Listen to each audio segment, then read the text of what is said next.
নমস্কার, আমি আপনাদের বন্ধু অ্যাস্ট্রোলজার আচার্য শিশোর।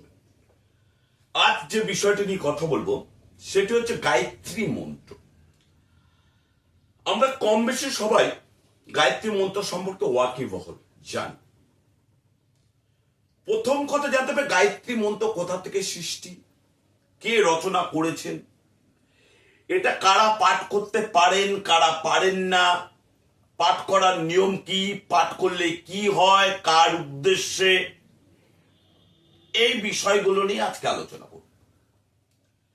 প্রথম কথা হচ্ছে আমাদের চারটি বেদ, ঋগ্বেদ, সামবেদ, যজুর্বেদ আর অথর্ববেদ। এই ঋগ্বেদে গায়ত্রী মন্ত্র রচনা করেছিলেন মহর্ষি বিশ্বামিত্র। এই গায়ত্রী মন্ত্রকে অনেকে সবিতার মন্ত্র বলা হয়, কারণ এই মন্ত্রটি সূর্যদেবকে উদ্দেশ্যে অর্পণ করা। এই গায়ত্রী মন্ত্রে কিন্তু শুধু ব্রাহ্মণরা নয়, ব্রাহ্মণ, অব্রাহ্মণ, শুদ্ধ, বৈশ্য, ক্ষত্রিয় সবাই কিন্তু গায়ত্রী মন্ত্র উচ্চারণ করতে পারেন। কিন্তু কিছু নিয়ম আছে। গায়ত্রী মন্ত্র উচ্চারণ করতে হয় শুদ্ধ বস্ত্রে স্নান করে।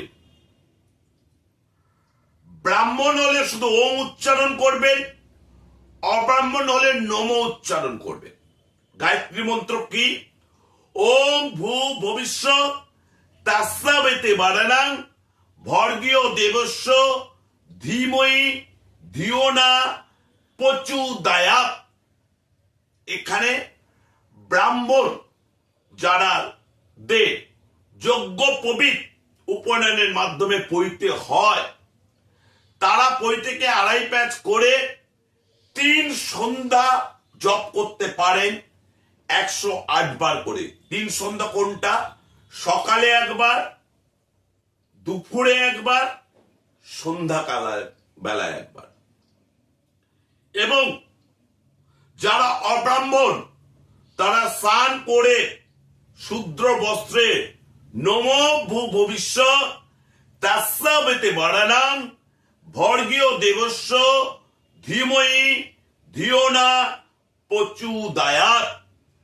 এই মন্ত্র যদি প্রতিদিন 108 বার করে জপ করেন, তাহলে আপনার যে কোনো পাপ থেকে আপনি স্খলন হবেন, ব্রাহ্মণ হত্যার পাপ থেকে আপনি মুক্তি পাবেন, গো হত্যার পাপ থেকে আপনি মুক্তি পাবেন, কোন জ্ঞানত অজ্ঞানত পাপকর্ম করে থাকলে তার থেকে মুক্তি পাবেন।